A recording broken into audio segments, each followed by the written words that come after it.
violence or no other kind of violence.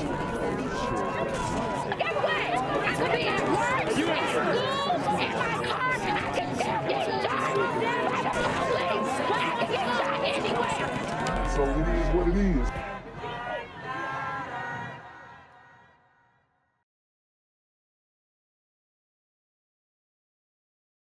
What's good, YouTube? It's a Black Gen Z Mindset. Make sure you go ahead and like, comment, share, subscribe. Let's get into the video. Well, 3 people were wounded in an overnight shooting at around 11:45 last night. Someone shot 2 women in the leg. Damn.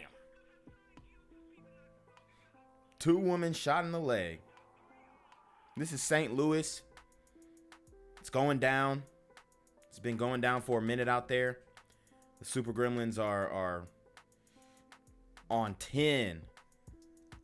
And I told you guys before, women, children, you know, it's open season. So hide your kids, hide your wives, because these Super Gremlins are on demon time.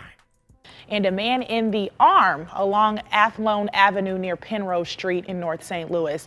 All 3 are expected to survive. We begin at noon with overnight violence in St. Louis. Police investigating a triple shooting involving 2 children.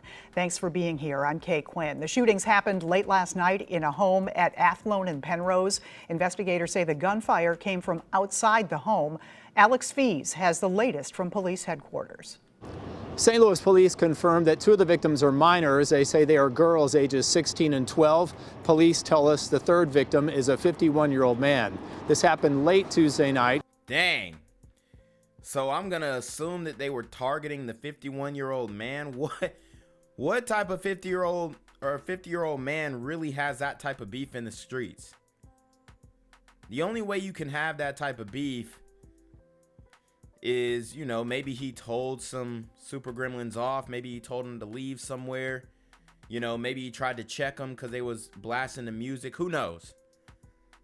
But unless he was involved in some type of activities, then I couldn't imagine any other way that he would have beef with these dudes who are willing to spin the block. Shortly before midnight, near the intersection of Athlone Avenue and Penrose Street, 5 on your side cameras were on the scene as first responders escorted the young girls out of the home. One of them was on a stretcher. Initial report. Look, they lifting that child up. And y'all gonna say F the police. The police officers literally lifting this young sister up after a Super Gremlin came through and spun the block. Lifting her up off her feet because she got clapped by a Super Gremlin on demon time. Reports are that the girls were each shot in a leg. All the victims were conscious and breathing. The man, who is 51 years old, was shot in the arm. Officers on the scene were also investigating property outside the home. Now, no word yet on a motive, whether this could have been an accidental shooting or if anyone was taken into custody. We will provide that information as it becomes available. Outside St. Louis Police Headquarters, Alex Fees, 5 on your side. I'm here on the corner of MLK and Frederick Douglass, where a shooting just took place. And as you can see, it's a pretty rough area. So I'm basically risking my life reporting on this madness. So make sure you do me a favor and hit the subscribe button. Like the video, hell, share the video. And make sure you go ahead and leave a comment down in the comments section to continue the discussion on how we can find solutions to all this son violence in the streets. I'm Jenquavius Jackson, here live, reporting from Atlanta, Georgia, BGZM News 17. Morning after leading police on an overnight chase. Yeah, it all started when a man was shot in the leg and robbed around 11:30 last night along North Kings Highway at Wabada in North City. Officers chased the men into Illinois, then back into Missouri, where they crashed their car along I-270 at Riverview Drive. Both men were taken into custody. Wow. So these dudes is really out here robbing. Super Gremlin's really out here robbing. And it's like, bro, why can't you just get something of your own, man? It makes no sense. They robbing stuff just to crash out. It's idiotic, bruh. The shooting victim is expected to survive. Tonight, a man accused of ruining a Black History mural with racist graffiti could face prison time. Prosecutors charged Mitchell Wagner with first-degree property damage.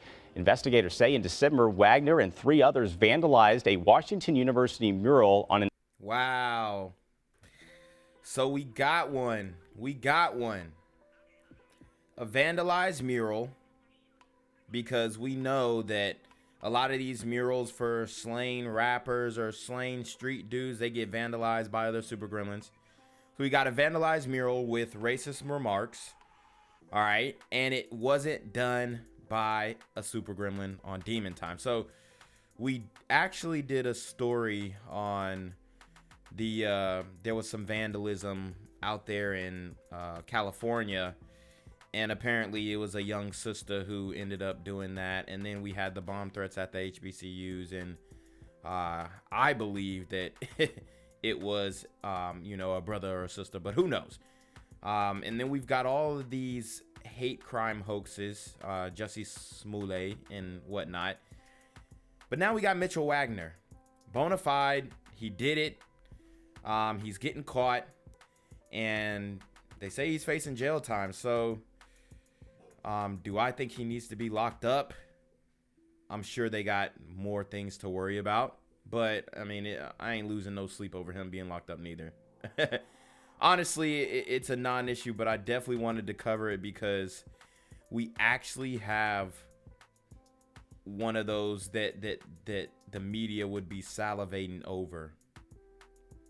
He didn't take nobody's life.